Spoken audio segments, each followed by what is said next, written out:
We are so happy to have Andi Campognone here tonight from the Museum of Art and History in Lancaster, just north of LA. And I'm just going to introduce her a little bit. She's a California-based curator, author, and film producer known for championing contemporary Southern California artists. She attended Georgia State University, where she studied business, and Woodbury University and Chaffey College, where she focused on art. She was the associate director and exhibitions curator at the Riverside Art Museum. In 2007, she opened her first gallery, DBA 256, in Pomona, followed by Andi Campognone Projects. She was also served as the City of Pomona Cultural Arts Commission, where she contributed to writing of the Cultural Master Plan and the Arts in Public Places policy.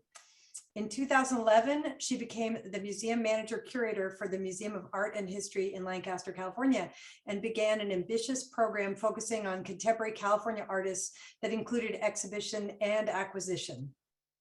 Since then, she's been instrumental in launching the museum's Green Initiative, creating community programs, and curating shows featuring such artists as Ed Moses, Kim Abeles, Catherine Opie, Banksy, Keith Haring, as well as many others. She has been a reviewer for LACP's Exposure Portfolio Reviews several times, and we are so pleased to talk with her tonight. So welcome, Andi. Thank you. And thank you for being here so much. Well, you guys are such a great organization, and anything that's photo related is at like the deep, deep, deep recesses of my heart. So, you know, because that's kind of where I started. So we thought Andi would just explain a little bit about the museum for us in the very beginning, and then we'll sort of launch into our conversation and see where it takes us. Again, if you have any questions along the way, feel free to put them in the chat. We just want this to be a conversation. So Museum of Art and History in Lancaster, if you haven't been, we're a 10,000 square foot state-of-the-art exhibition space. It's a formal museum, but I don't like to put us in that category because the association that people have with museums is that we're a building and that we don't, that we're not programming and we're not people. We're just a building that houses things, and that's not the case. And I think during this, the pandemic really hit that home when our city, we're a municipal museum, so we're funded by the city of Lancaster, when they said, oh, well, everything's closed, so they cut our budget. And we have 40 employees, and all of a sudden we were panicked and said, oh my gosh, we're not just a building. We have programming that has to be delivered, and we're a resource in the community. So how, so I hate to just talk about the building, but it is a community service, basically, what this museum does, and the 3 other museums that I also manage that are part of the Moe family. Anyway, we've been open since 2012. We're celebrating our 10-year anniversary next year in the spring. And the program has absolutely evolved over the last 12 years from, like I said, very traditional presentation of 2-dimensional artwork and 3-dimensional artwork to actual programming that is out in the community and goes outside the walls of the museum. And for those of you who haven't been, it's a spectacular museum, and they have wonderful shows, and it's a fun place to go. Just to go and check out the, Lancaster too. So yeah. So this is the outside of our building. What you're looking at in this picture is, can you all see that? Is our rooftop space. We have a room on the roof of the museum called the Lantern Room. And this was, I think, an exhibition opening. After each exhibition, we have an artist dinner. We like to celebrate our artists, and we throw them a big dinner party on the roof. And so this is one of those opportunities after the exhibition. A lot of what we do outside the building. I don't know if you're familiar with Powwow, which originally was Powwow Worldwide. It comes from Hawaii. They do education for low income and marginalized communities to help educate young people about graffiti and how to turn it into street art. They've just celebrated their 10th anniversary, and we are one of only 2 cities in California that have a powwow. The other one is Long Beach, and we're the other one. And this is, each year we've done it. added 10 to 12 new murals in our downtown. This mural that you're looking at right here is by Andrew Schultz. And we do tours with our school kids. They come into the museum, they get to experience the exhibition, and then we also take a walking tour to look at the murals, and it's something that they can touch and that art can be in their everyday life. This is more of our educational programming with more tours. You can't really see exhibitions. We also have a trunk program that goes outside the building that goes into the elementary schools, and there are a number of different subjects. Since we are a museum of art and history, we have trunks that deal with aerospace, pioneers. We have a Native American trunk. I think there's an Egyptian trunk and an Arctic trunk, and they go, we take artifacts from our collection that go into the classroom, talk about the subject, and then the kids get to actually handle the artifacts, which you don't get to do normally when you're in the museum. This exhibition is in our main gallery. This kind of gives you an idea of how large the space is. We have 24-foot ceilings. It spans both the first and second floor. So if you look up in the left-hand corner, you can see that kind of window space is the second floor of the museum, and there are several galleries on the second floor as well. This was an exhibition with Italian artist Marco Cosentini. He's actually quite popular in Los Angeles, and I think there's a couple galleries that sell his work. And he basically turned the entire space into a mural, and then there's the finished product. He also wrapped a vehicle, and that gives you a better idea of the actual space of the main gallery too. It gives you some scale. And I think this is one of our openings, one of the other galleries, and that kind of that's a look on the second floor looking towards the main gallery. And what you're looking at is a suspended sculpture across the 3-story atrium that's at the beginning of the museum. And I think that is the last picture. Yeah. So I don't know if that gives you a little bit of information, visuals on what the museum looks like. It's a very large space. It's got a lot of natural light, and of course, which is wonderful because we're here out in the desert. We're in our downtown, which has had a number of redevelopment projects happening, the museum being one of them. The museum is 30+ years old, but our name used to be the Lancaster Museum Art Gallery. We were in a different location. In 2010, the name was changed to the Museum of Art and History. The format was also changed, and the new building was built through a partnership, a public-private partnership between the City of Lancaster and Insight Development.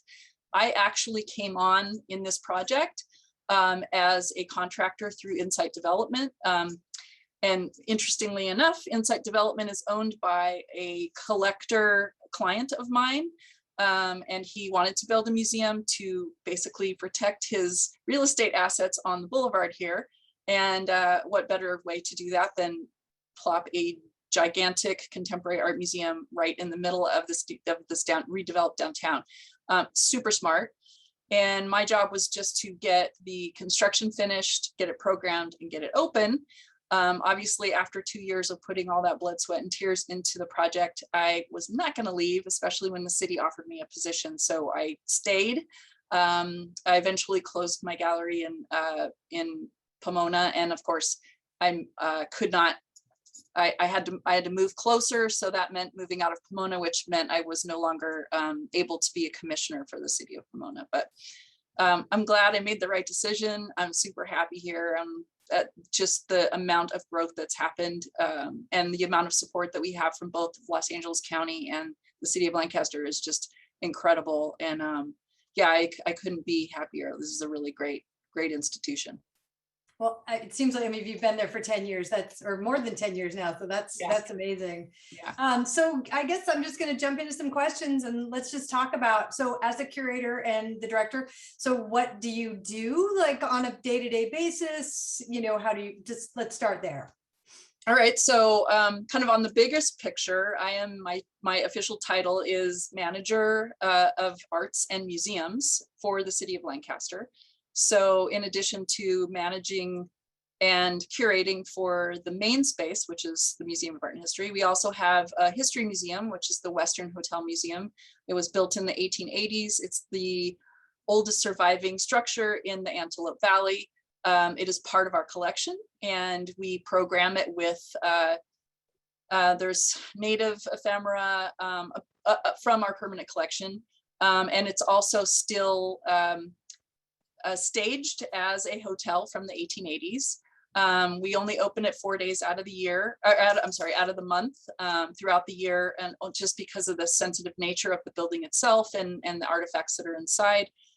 So I direct that. I also direct our Natural History Museum, which is the Elise Clifford Interpretive Center at the Prime Desert Woodland.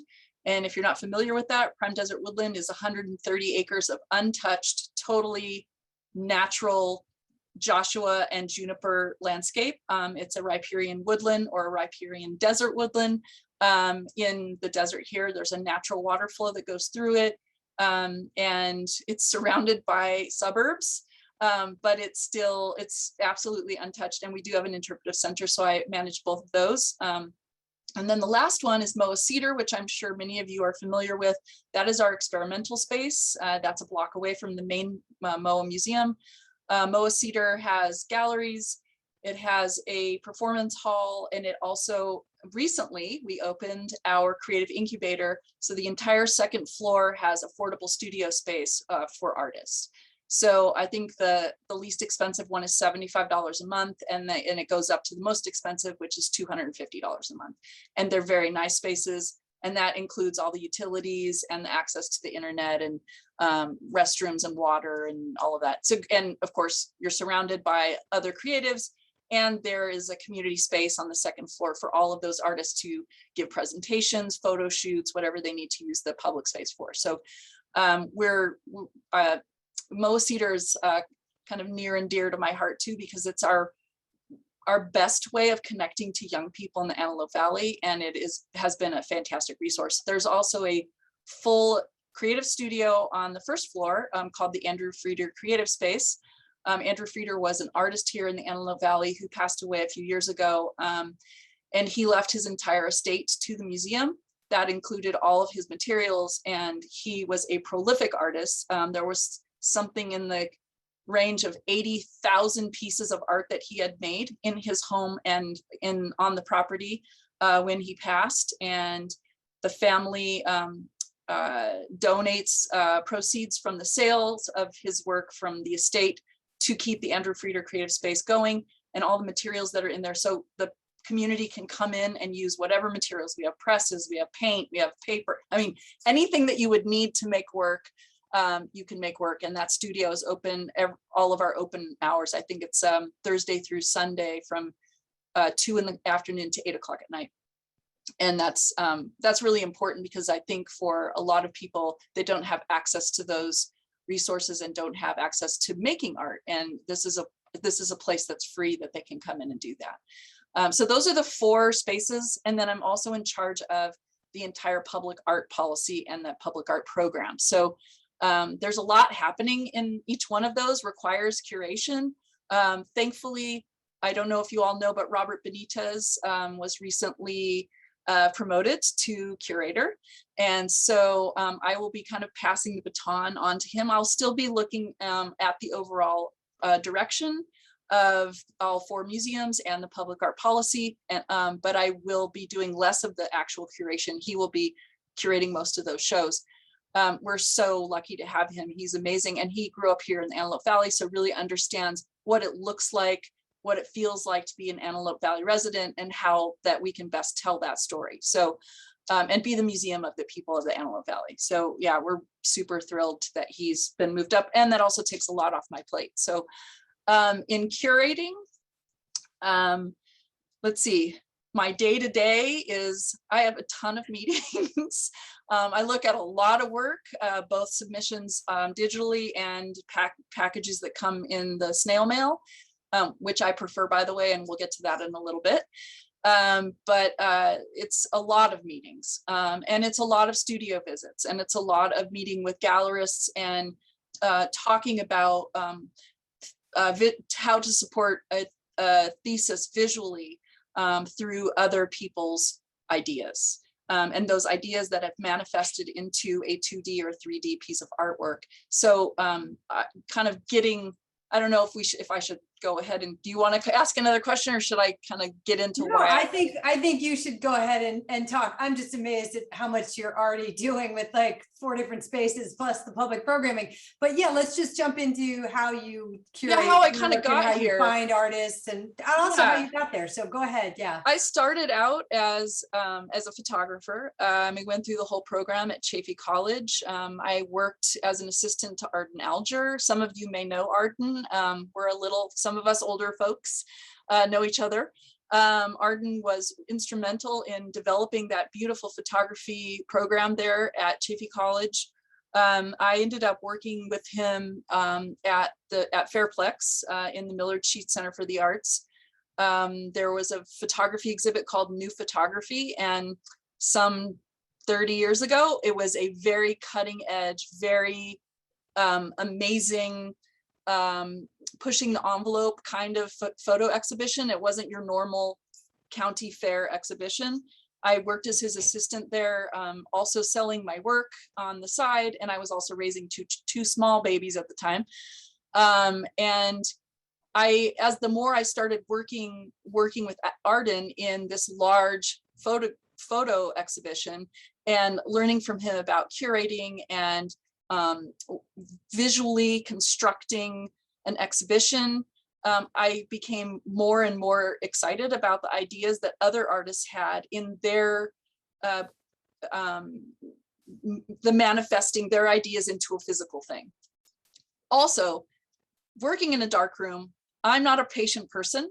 So for all of you who still work in traditional materials, my hat's off to you, because it takes a lot of patience and it takes a lot of drive and passion and dedication to making quality, effective work. And I personally am not that patient. I like the ideas. And so for me, experimentation and kind of the non-traditional materials were really exciting. It was right around the time, so this is late 80s, like 1990, the first Photoshop program came out, and Chaffey College offered like the very first Photoshop class. I thought it was interesting. It wasn't for me, but I learned how to use the tool, the very first one. Obviously now it's like much more complicated and different. And the first digital cameras were first released with very tiny, minuscule pixel capabilities. And so it was more like a graphic design tool and less of like a photographic tool. I also had to rethink about how you use digital and other form. Like I was shooting with a medium format camera and doing gun by chromates and Van Dykes and that kind of thing, only because it didn't require the same type of expertise that, you know, using maybe like a gelatin silver in the darkroom and producing, you know, quality prints. I just didn't have the patience for that. But plus I also liked mixing my own pigment and like experimenting. So so taking the kind of digital class and seeing where photography was headed, and it definitely was not headed in the direction that I was working, and also working with Arden and, you know, talking about visual concepts every day, crafting and conceptualizing the way we walk through an exhibition. So it wasn't just like, oh, we have all these images now that the jurors chose, and we just hang them up in these categories, you know, oh, all the hot air balloons are over here. And, you know, I'm making a joke about county fairs, but the work that was going through New Photography was definitely not that.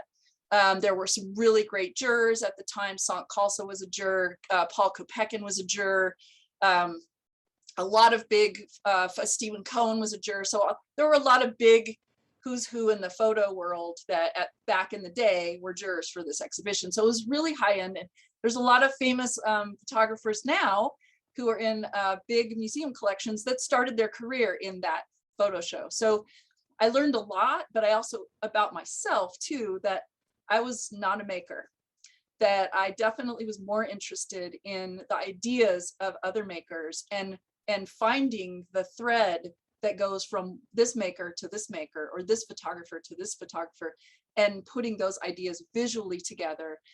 It also occurred to me during that time that I had a great responsibility to make sure that I was representing the artist in the best way possible, and not influencing the viewer with my ideas about what their work was about, but making sure that in the placement of their work, that their ideas were still very vibrant and very alive and very there. So there's a great responsibility in curatory, in that kind of taking on the role of a curator. I worked there for about 10 years, seasonally. Arden retired and I was made the director of the program. It was during that time, I think, that I was also working at Riverside Art Museum.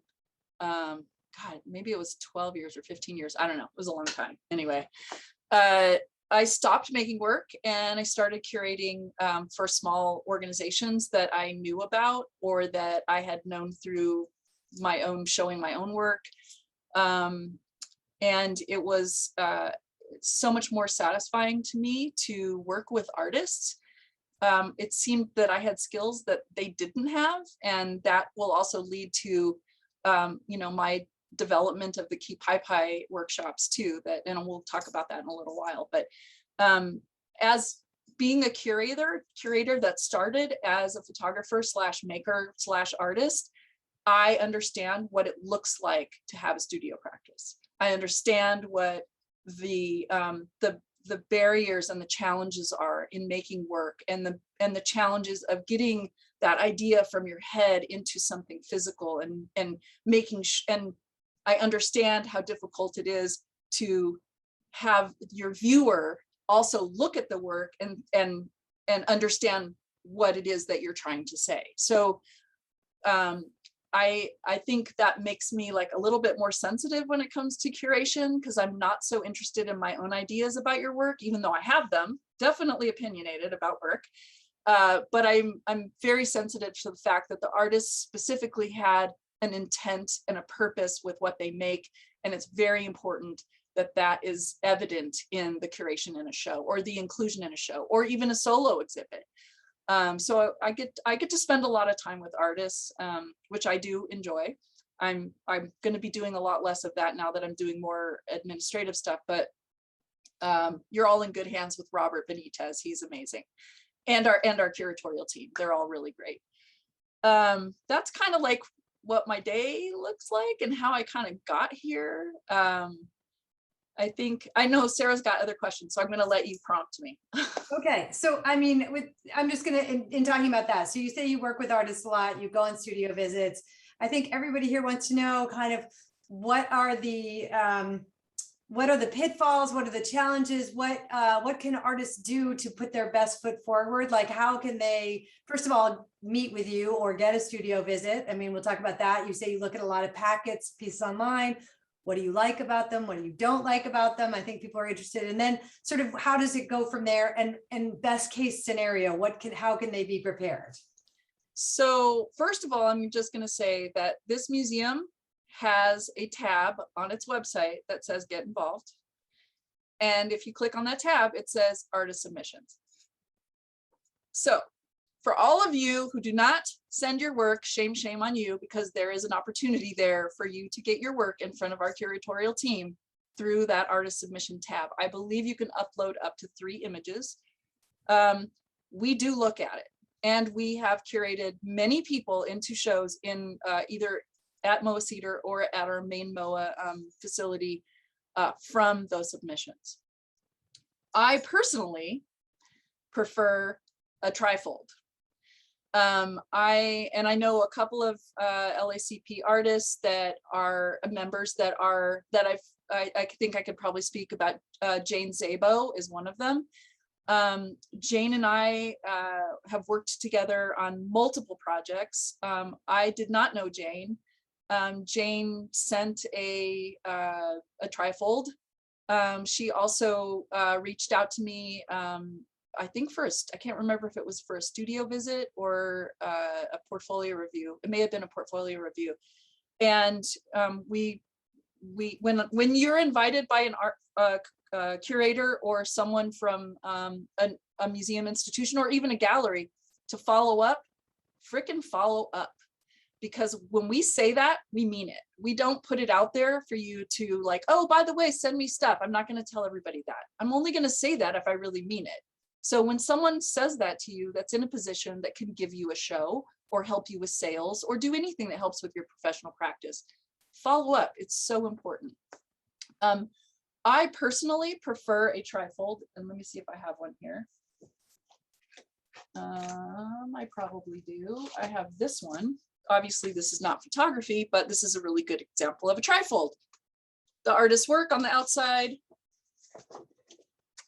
exhibition history, a portrait of them, work installed so you can see what it looks like, a small write-up by a credible art critic about the work, and then there's more images.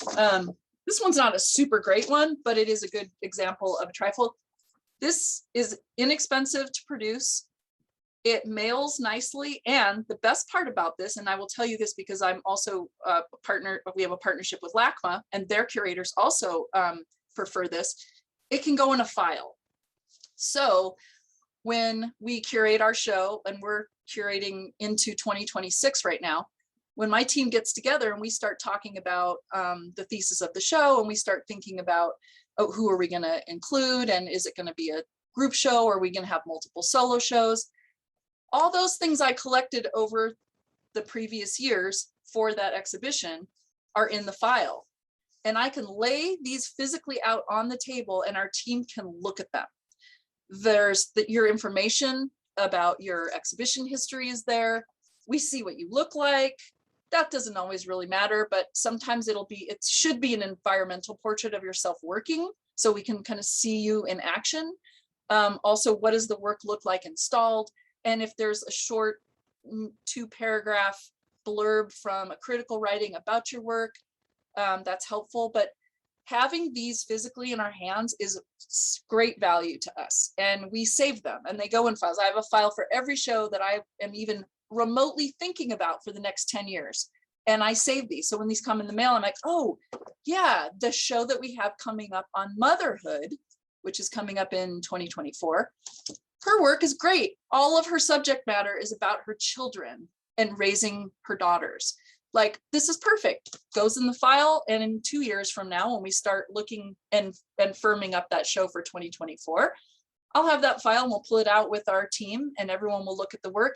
And this is like one of the best ways. You send me a link or a thumb drive, I can't spread it out on the table. And it's impossible for our staff to, there's 6 of us when we go through and we curate these shows. It's not likely that we're going to be, well, now, especially with the protocol for COVID, we can't be in the same room at the same time sometimes, but we're not going to have a computer there dialing up or trying to find that artist on the internet. So these hard copies are great. I would say one of the best ways, if you have a trifold, send it to me at the museum. I will look at it. I open all of my mail. I do get a lot of like exhibition announcement cards like this. These usually just go in the trash because I don't really have, it's just announcing your show. It usually doesn't have your contact info on it because it has the gallery's contact info on it. I don't usually save those because it doesn't help us in the long run when we're curating the show, when we're pulling that file out. We want to see more than just one image. So that's why those trifolds are really of great value.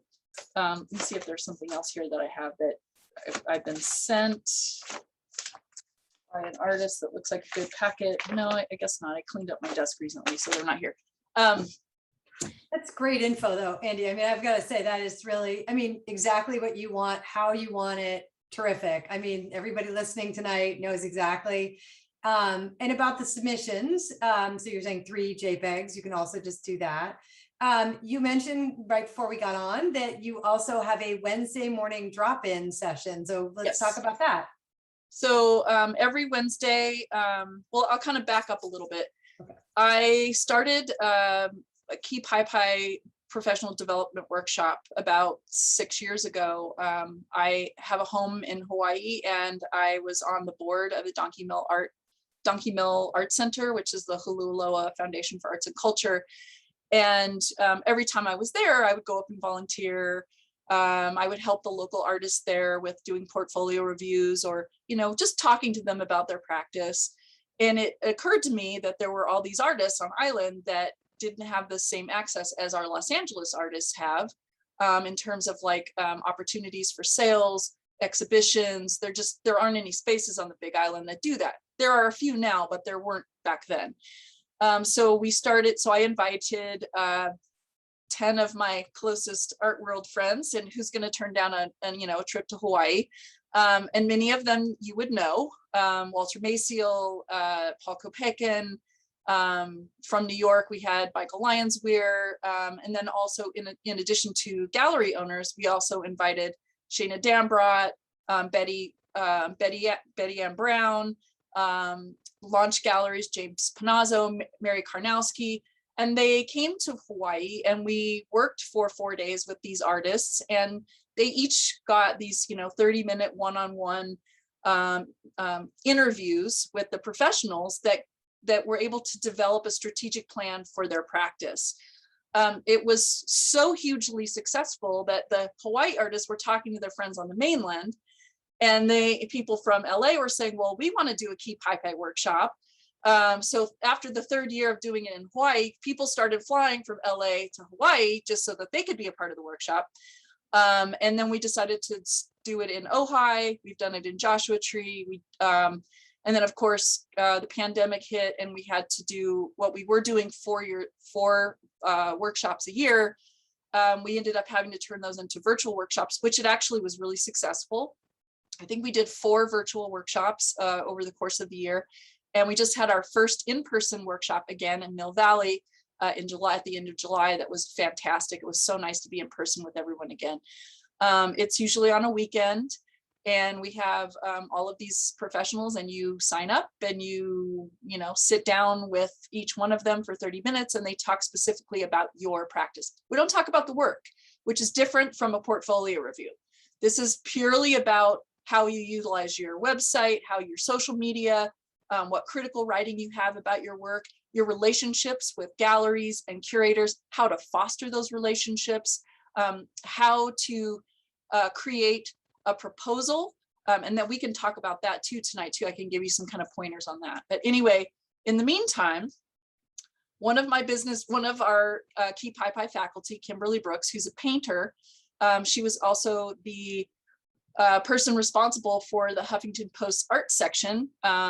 She's the one that started it back in the day, and obviously got really, really huge. And then I think Ariana Huffington sold the organization, and that's when Kimberly left. Kimberly's also an art collector. She's a painter. She's a publisher.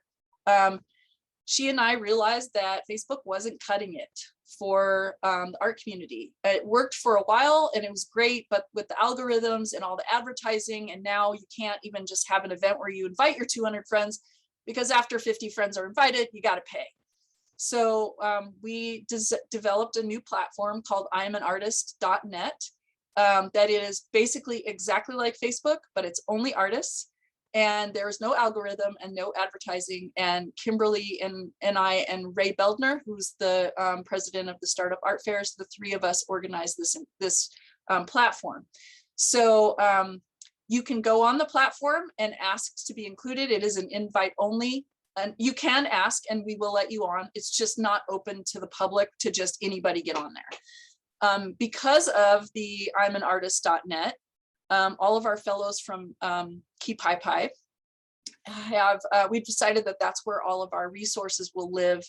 And so we have a lot of just free lectures, free artist presentations, a lot of just connecting with other makers, and it's national. So there are people that are from all over the country. We actually have a few people from Indonesia and also Australia.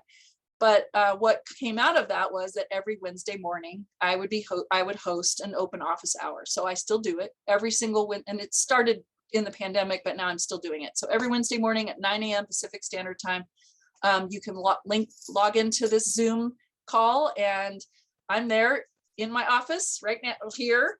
I will answer any questions, and we get into some very lively conversations where artists, sometimes I don't even end up talking at all, because the artists will become great resources for each other with materials or a show or a residency. And we'll go off topic. Last week we had a really great Wednesday morning. Melissa Morgan, who owns Melissa Morgan Fine Art in Palm Desert, just popped on by, and also Sant Khalsa popped in, and we had a whole conversation about fostering relationships with curators and what that looks like, and how to get their attention and how to keep their attention. So it's spontaneous, it's whatever the mood is, it's whoever comes on and asks a good question, we end up talking. So I still do that.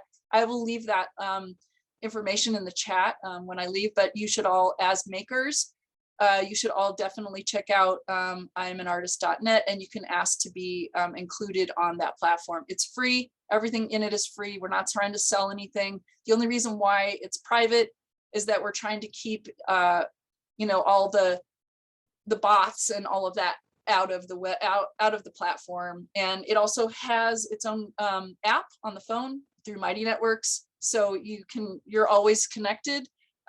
We share a lot of our events, and then the other hosts, myself, Kimberly, and Ray Beldner, there's at least 3 events during the week.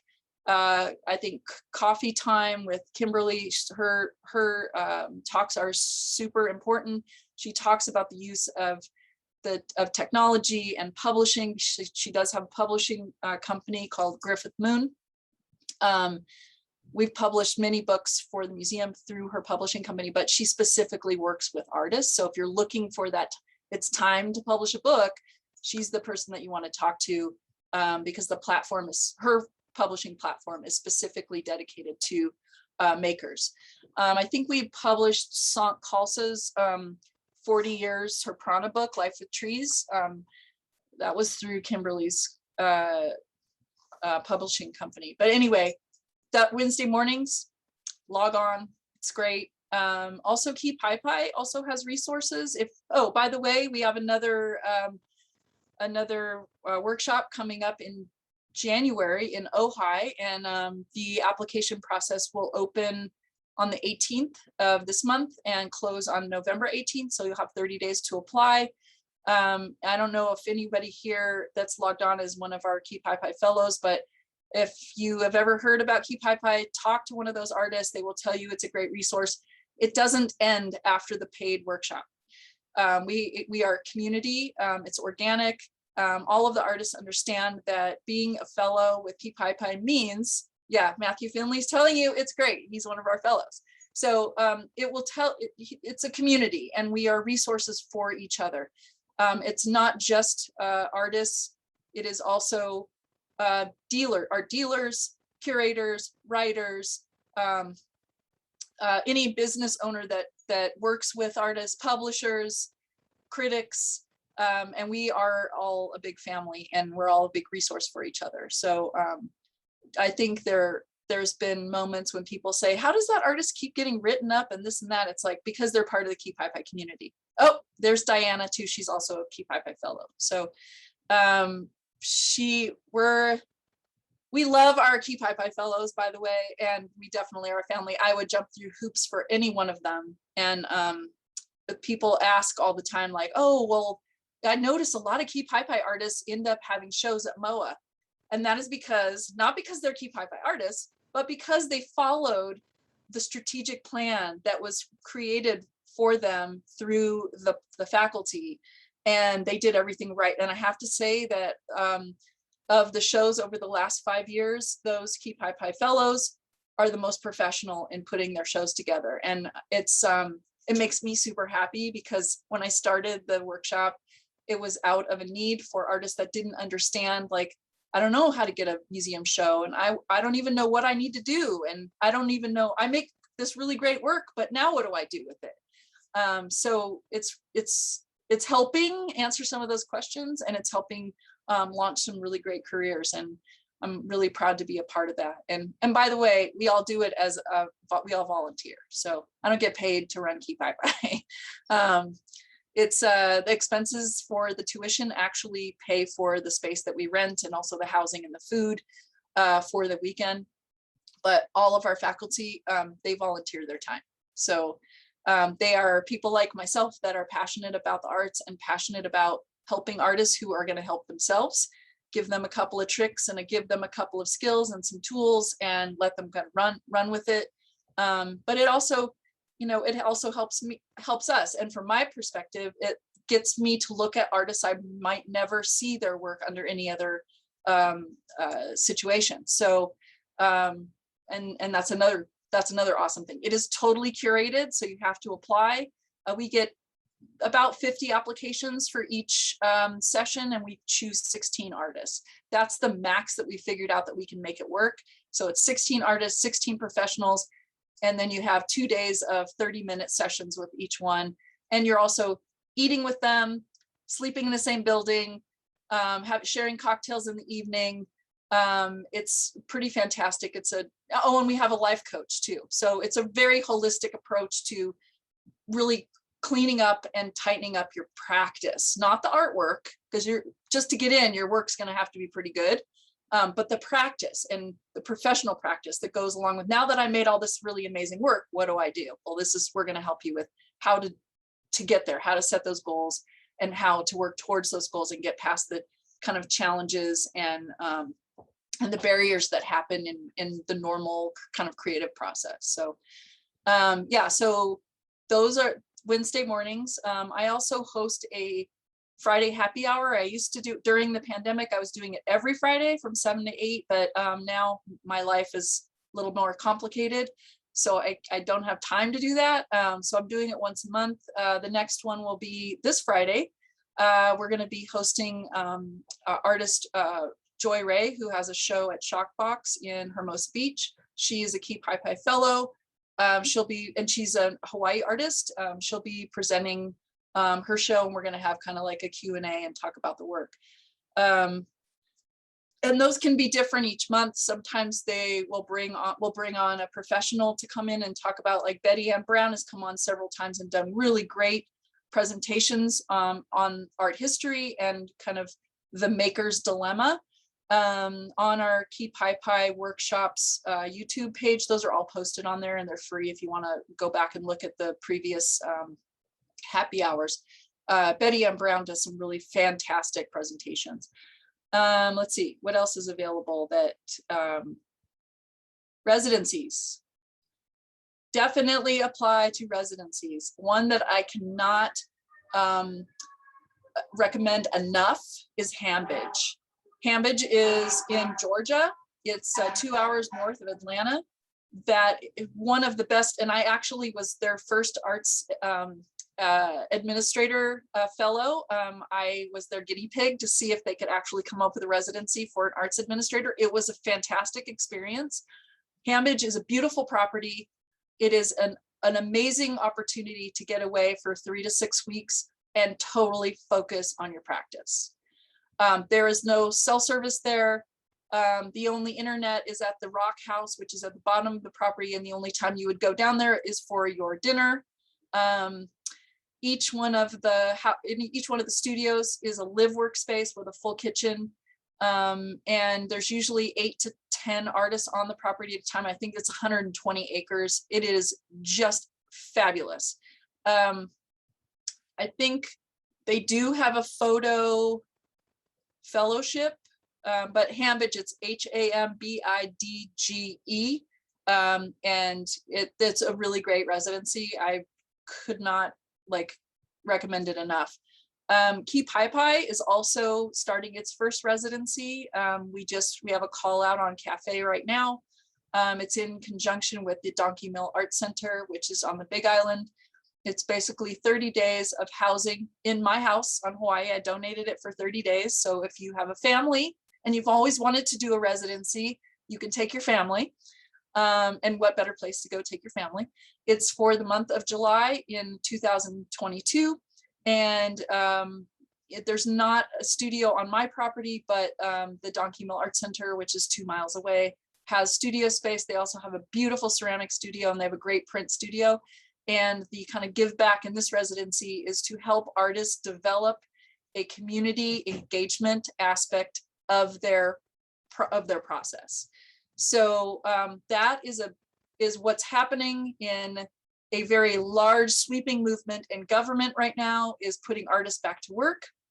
And one of the things that government and other organizations that are putting artists back to work in non-arts settings to take advantage of your awesome problem solving skills and your creative ideas, is that you have some kind of experience with community engagement. And it can be a number of things, but I know for most visual artists, they don't have that. And so this residency is to help develop a community engagement aspect of the artist's studio practice. And so they will be working, whoever gets this residency will be working with directly with the Donkey Mill. The theme will be connecting culture and in the environment. And you'll be working collaboratively with local artists, but also teaching teens for their summer art experience. So I think there's maybe 4 or 5 days out of that month that would actually be hands-on at the Donkey Mill. So that's a really awesome opportunity. You can check that out on Chaffey. I think that residency application is open until December 1st. And then after that, the Donkey Mill will be choosing an artist. And then I'm donating my house for the 30 days. Let's see. What else is there? All right, Sarah, prompt me again, please. Yeah, I was just going to interrupt you for a second. So we don't have much time left. So I really hope people will put in some questions in the chat. I'm sure that you all have questions for Andi. I just want to make sure. So it is iamanartist.net. That's the way. Yes, I'm an artist.net. Okay. Yeah. I just wanted to put it in the chat. I wanted to make sure that we got there. Other people have put in how to spell Keypaipai. Oh, it's so if you have questions about that. Keypaipai.com. Okay. And that'll take you directly to our website that shows, you know, what we do, how we do it. There's images from past workshops.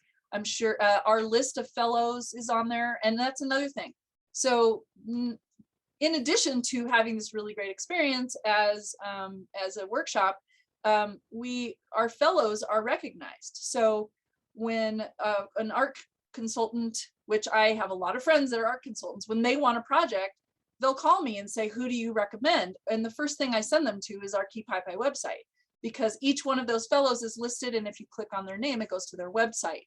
So we have facilitated quite a few sales through art consultants, through our Keypaipai Fellows network, or through our Ohana, our family.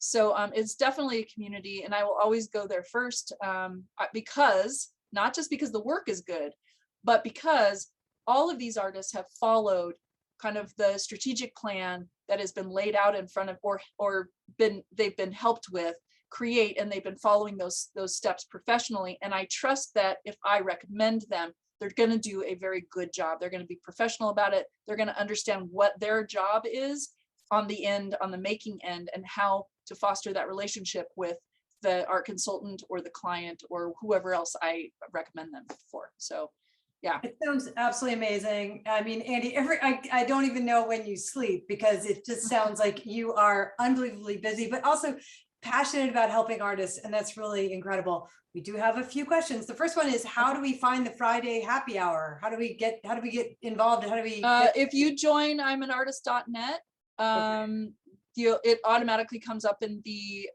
events. Okay. And the link is there. I do think the link. Somebody just said, who is the host we can email to be invited once we download the I Am an Artist app? When you go on there, you can ask to be considered, like, I want to join. Okay. And it'll put you on a list, and Kimberly Brooks is actually the one that on the back end presses the button. Okay. But the only reason why it's like that is not that we're not trying to be exclusive. It's just we're trying to keep all the bots and all the other stuff out of it, so that it's just a pure platform for artists that can connect with each other without all the junk. Okay, great. So it might take 24 hours or 12 hours or something like that. It may take a couple days, depending on how busy she is. Okay, so it might take a few days, but hopefully by Friday you can get in. I was going to ask you the Wednesday, so that's the same thing. In other words, the Wednesday's the same thing, but you know what? Let me see if I can through the app, basically. We'll drop that in the. Yeah, we're on Zoom, so I probably can't pull up my meetings right now because it's a Zoom meeting. Well, I'm going to say, so it's on the platform. I actually am. I think I downloaded it a while ago. You know what? I'll drop both of the links if you're on Facebook and you find our Keypaipai workshops file. I'll put both of the links for the Wednesday morning office hours with Andi and also the this Friday's happy hour, both on there. So just look for Keypaipai workshops on Facebook, and I'll drop those in there in the feed so you guys can see that. Okay. Don't be shy, everybody. I know you have other questions. So I'm going to keep going with my questions until here's just, and we only have a few minutes. So actually we probably can wrap it up. So actually you have answered so much and you have given us so much great information. I'm just trying to think if there's anything else. Does anybody else have any questions? You can show up, I guess, on Wednesday and ask Andi more questions. And we can, Friday, you can also, she's available, obviously. I see this question, how long is a typical workday with all you do? I work 7 days a week. My 4 children are grown and have their own lives. I have a grandchild. I love them all, but I don't see them very often because they're all busy. And I live alone. So my whole life are you people. And I'm happy about that because is all I can you're say. my tribe, and I'm happy to share whatever resources that I have with everyone because it's only fun when you can share.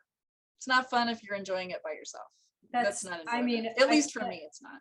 I'm just gonna say we are so lucky to know you and to have you here tonight. And really, this was like an amazing presentation of just your life, and I had no idea about half of this. It's incredible how much you do and how much you give back. I mean, it really is.